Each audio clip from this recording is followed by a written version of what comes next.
one of the most important parts of store is that we need to store things in a way that they are easy and ready to use afterwards. Okay, it's not just finding the home, but also putting them back and making sure it's ready to use. So that it also includes if there's something that you use and use electricity, maybe you need to charge it again, or maybe you need to store them close to a connector or a plug so that you can plug them again.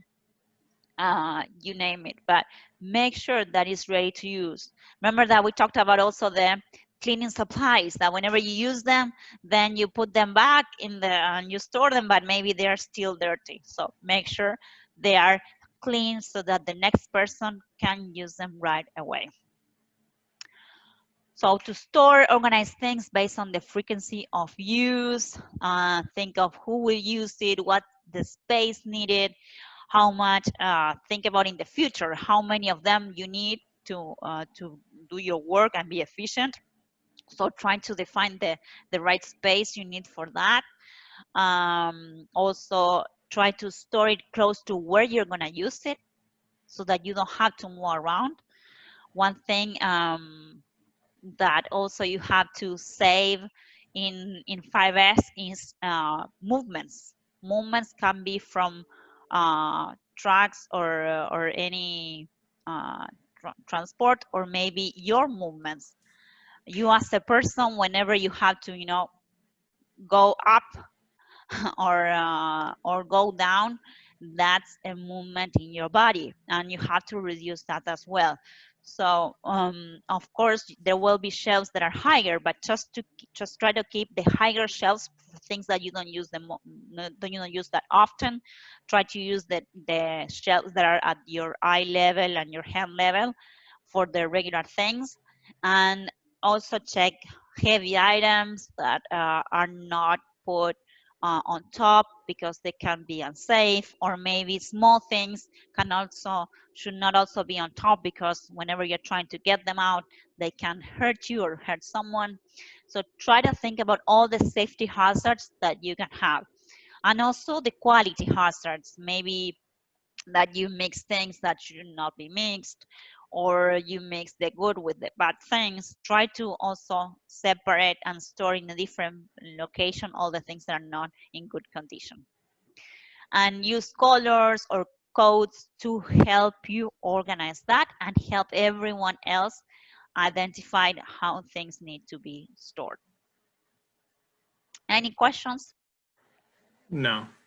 All right. One question I have, Luciana, is just that when I'm thinking about my workshop, Yes. there's some tools hanging in there that I never use at all, but they're sentimental because they belong to my dad. That's why I have them. All right. So you may have different reasons for why you want to keep them. They belong to your dad. Do you have an attachment to them that you really want to keep them, or you're just? I mean, I don't hardly ever look at them or anything. I just know that, ooh, I got a tool that belonged to my dad, but I never use it. So, I mean, in 5S terms, I would tell you just get rid of them. You don't need them, or you don't need to put them right there. I mean, if they are hung right there, those are the things that you use often. You, with these tools, you want to keep them, which it's up to you if you have enough room. I would just keep them in a drawer. Would keep them in another location so that you're also maintaining them well. Remember that whenever you have something that is on the wall, it's exposed to dust, it's exposed to the air, it's exposed to dirty or to someone using it when they shouldn't use it. So just keep on the wall all the things that you really need to use often, and you just grab them and use them. The ones that you don't use anymore, if you can just sell them or donate them, great. If you want to keep them because you have an attachment to them, emotional attachment, or whatever reason, just keep them in a drawer. That's what I would recommend. It always has to do with how much space you have. It's always your decision, but I will tell you that every time you can just take something out of your sight, just try to do it. Okay. Mm-hmm. Any other questions? Not at this time. Mm-hmm. All right, so let's do just another exercise with this spreadsheet, and then we go to the lunch. So let's take the spreadsheet again. Can you see it? Yeah. Yeah. Yes. All right. So go to the second S.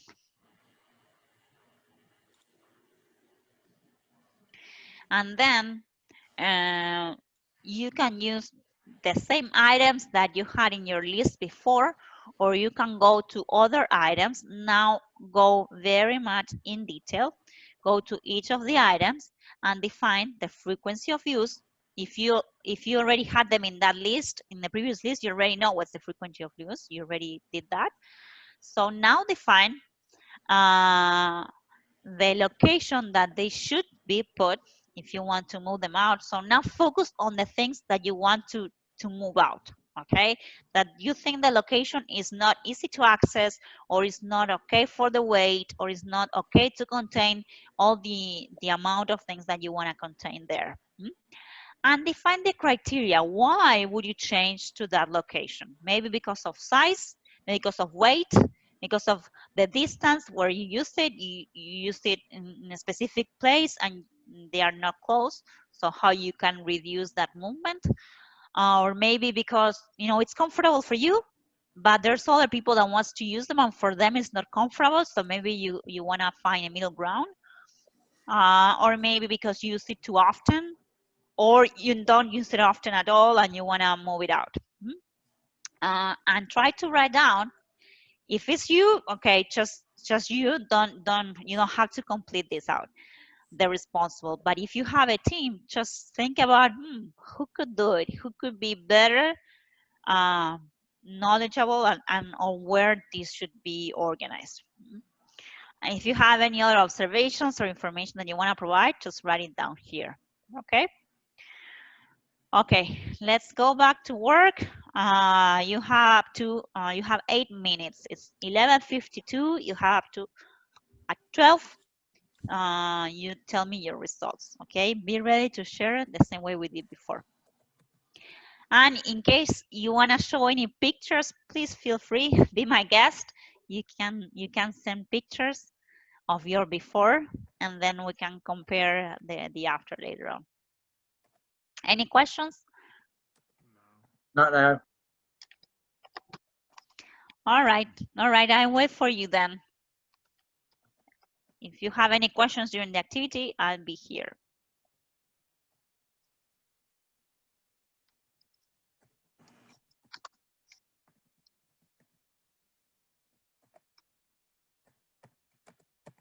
Toolbox, criteria, weight, bandsaw, frequency of use, not often, location, connex, frequency, I put for that. Skill saw, not often, toolbox, size, they can be repositioned in other locations. What's the criteria for the previous one? Criteria? Yes, why are you gonna store it there? Because of frequency. Oh, okay, excellent, I see. So, I mean, it's all it is. So you use it often, so that's why you're gonna move it from to a different location. Yeah. Okay. That's all I got. Okay. Eddie, any questions or any comments on that? No, I thought that his decisions on criteria was very good. Okay. It was short and sweet. Mine has too much explanation. Yeah, it depends on every person is different. Nothing is right or wrong as long as it's useful for you and for your team. So again, I cannot say if, you know, maybe it's right or not, the frequency that you're defining. The most important thing, I guess, here is that you realize that you can change things if you don't feel comfortable. If today you start your process change and that tool you don't use that any longer, or you don't use it that much, maybe you just can move it out, but you just don't leave everything there as usual, because it's better for you, you know. It's better for you actually that you keep moving things and keep adapting to keep your mind agile, so whenever there's a big change you're already used to, you know, changing things. Otherwise it's like our mind gets numbed of getting used to do things always the same way. So it's a good practice. All right, Eddie, what about yours? I put the computer and the monitor. They're sitting on the desk where I can easily see them and can reach the keyboard. The sticky notes are on top of the desk and right in front of me, but the pile of them is off to the side, and I need to get to the point where I review them in the morning Hmm. and look for reminders and clean them up at the end of the day, so they're just not all over there. So they That should makes just sense. be temporary use. Hmm.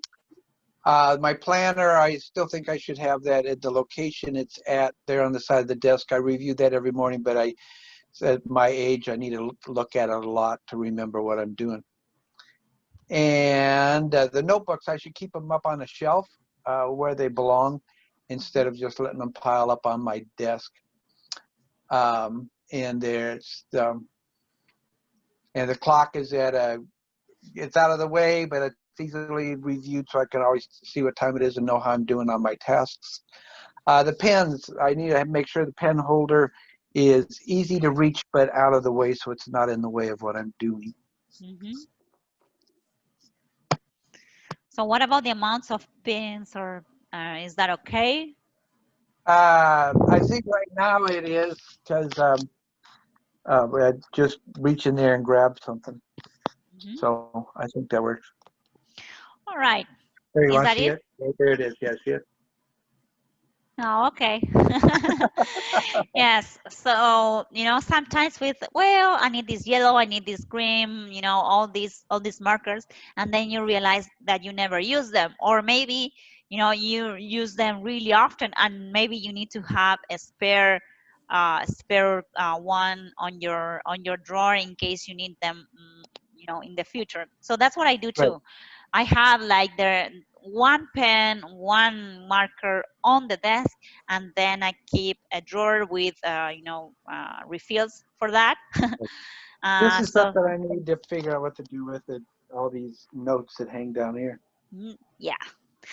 So, you know, again, that doesn't show clearly what it needs to be done. So you need to make sure that your desk speaks by itself. And again, sometimes you cannot take the things out of your desk because you don't have drawers, or you don't have enough room on your desk or in your cabinets to store things. So sort really tough. Go to all your cabinets. Make sure that you take the things that you don't need, and you'll see how much space you can have. And then on top of your desk, you will realize that you only need a couple of things. Those are the ones that you need the most. So just skim those, and then the other ones, store them in the drawers or in storage areas. So it's a lot of work. Store doesn't end today. It starts today, but it will never end. So it's very, Here's after that conference in September, and I sent you pictures. This board was really cluttered, but I tried to organize it so it's a little bit hey, more useful. that's great. Well, boards are a great example. Thank you, Eddie.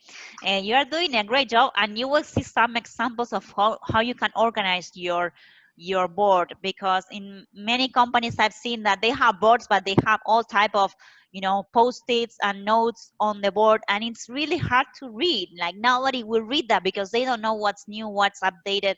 Right, So right. you can also find ways to organize your board so that it's easy to read, even for you.